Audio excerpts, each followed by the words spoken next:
New Orleans is arguably the most recognized city within Louisiana.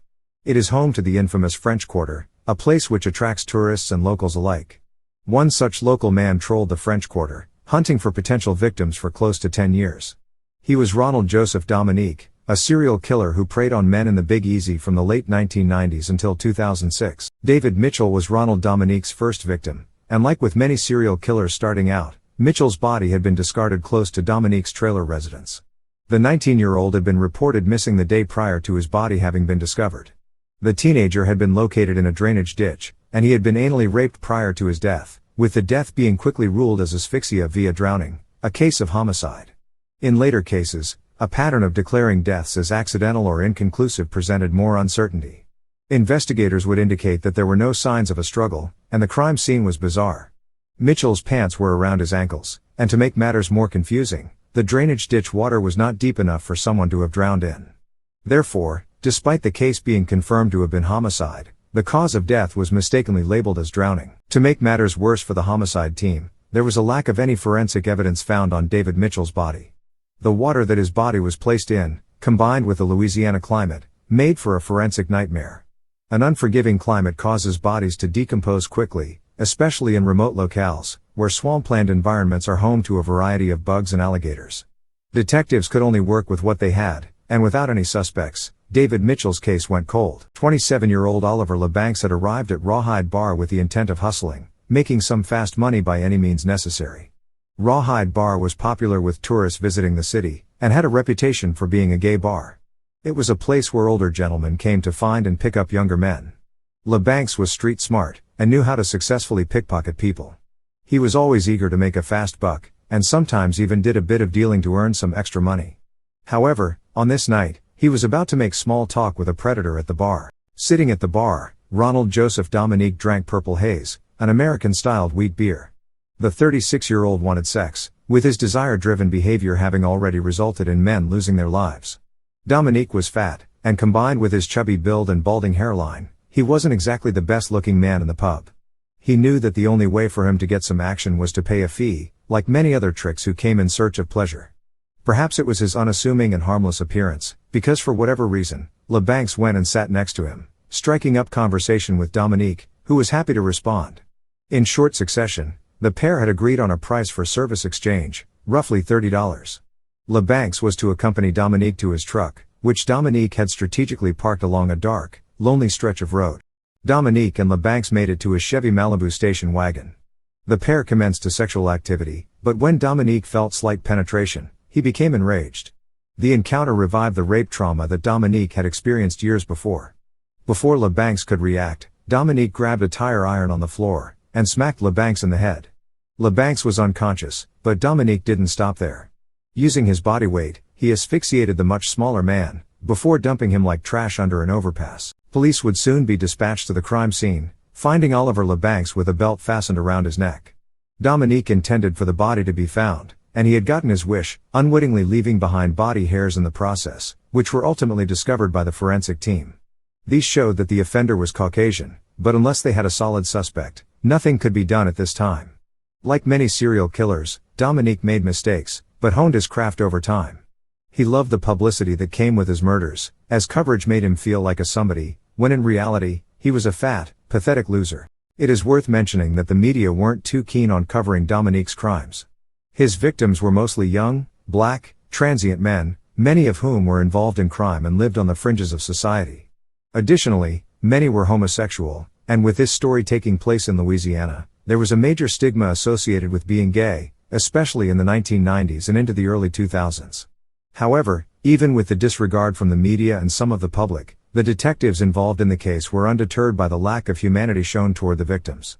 They wanted the killer caught, and knew that he would continue to kill young men if left uncaught. Now, Dominique was actively searching for men to kill, but at least 2 other serial killers were also searching for victims. In Louisiana, many men and women were being found brutally murdered. The media preferred to cover the cases of Derek Todd Lee and Sean Vincent Gillis. Both of these men killed women, with some being prostitutes and others being regular women, from suburban communities. It should be said that living in Louisiana at this time must have been terrifying, as multiple active serial killers were lurking in local communities, like Baton Rouge and New Orleans. I'll now get on to some of the background of this depraved and sadistic offender. Ronald Joseph Dominique never fit in, and grew up close to New Orleans.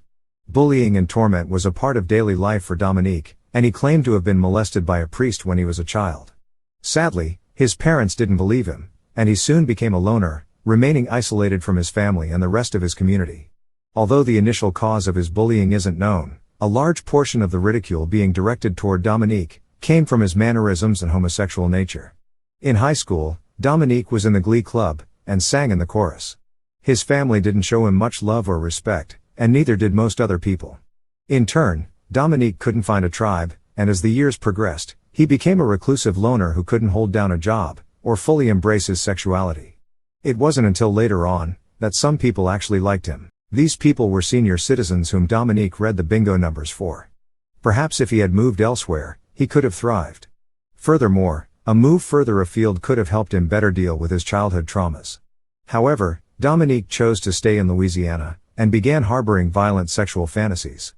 Eventually, he began acting out on his urges, and his most serious past criminal conviction highlighted the threat that he posed to the community. Reports of a man screaming for help had police surrounding the residence of Dominique's parents' house. The victim had been raped and nearly murdered by Ronald Dominique. As a result of this crime, Dominique was sent to the local county jail, where he himself was victimized in much the same way. He was only in the jail facility for 3 months, but experienced many horrors whilst incarcerated there. When the victim never showed to testify, the charges were dropped, and Dominique returned to the street. He vowed to never return to a jail facility, and his behavior only continued once he was released. This time, he wasn't going to leave any witnesses. A member of the public stumbled upon the half-naked body of 21-year-old Manuel Reed. Reed had been strangled, and had been placed into a dumpster. Investigators noted that Reed had been redressed following his murder, highlighted due to the fact that his belt had been put on the wrong way. Once again, the killer had claimed another life, but this time, he'd made an even bigger blunder than just leaving behind a few hairs. The offender's semen was discovered in the victim, but like with the offender's hair at the LeBank's crime scene, little could be done until a suspect had been identified. The evidence was transported to safe storage, and Reed's case quickly went cold. Mitchell Johnson wasn't gay, but Dominique wasn't bothered. Johnson had been lured with the promise of sex with a white woman by Dominique. Johnson never saw any red flags with this, because Dominique was very unassuming, passive and polite. He looked harmless, but when he had a victim fully restrained, his demonic side emerged. Johnson would be discovered under the same underpass as Oliver LeBank's. The encounter between Mitchell Johnson and Ronald Dominique had been seen by Johnson's nieces. They described a man in his mid-30s, with a receding hairline and chubby build. A sketch was soon released, but because the case wasn't being taken seriously enough, it wasn't widely distributed across the wider community or state. Dominique became spooked by the sketch in the local newspaper, quit his manual labor job, and drove down to his sister's property in Houma, Louisiana. Ronald Dominique picked up a new job as a meter reader, and began killing young men in Houma. As he drove around, he made a mental note of body disposal points in the community. Investigators soon realized that there had been a few breaks in between his killing cycles, as bodies weren't turning up. During this time, Dominique would be getting in trouble with the law for minor situations, like yelling at a woman who had hit into a child's buggy at the Mardi Gras parade. For his offenses, he was given little consequences. An unfamiliar smell radiated from a storage unit in rural Louisiana. Upon closer inspection, the owners noticed a dark liquid seeping out from under the door. Realizing what they were likely dealing with, they still wanted to confirm their suspicions. So, they removed the abnormal cable tie, which someone had secured to the door, and lifted it up. The light exposed the horror that existed within. A bloated man's body was lying on the ground, blood pooling underneath his body. It was a gruesome scene, and an investigation team soon began securing evidence to try to identify what had gone down. The next day, and the victim was identified as Michael Barnett, a man who had gone missing the previous day. He was supposed to have gone to meet up with a female, never to be seen again. With the killer seemingly feeling invincible and not showing any signs of stopping, a Houma-based task force was set up, bringing in additional detectives and resources. The FBI had already given their 2 cents on the case, providing a basic offender profile, but they were now assisting further with the investigation. As cases were being tied together from the surrounding areas, the bigger picture was beginning to come together. This guy had been active for a while, and his victim count was already in the double digits. Law enforcement needed a break, and fast. A Category 5 hurricane hit the Big Easy. Known as Hurricane Katrina, the event caused widespread devastation, But fortunately, the damage to Houma wasn't nearly as bad as the damage to New Orleans. The investigation continued, but so did Dominique. A parolee by the name of Ricky Wallace was walking along the highway when Dominique pulled up alongside him. Getting into brief conversation, Dominique was cunning and knew how to lure people in.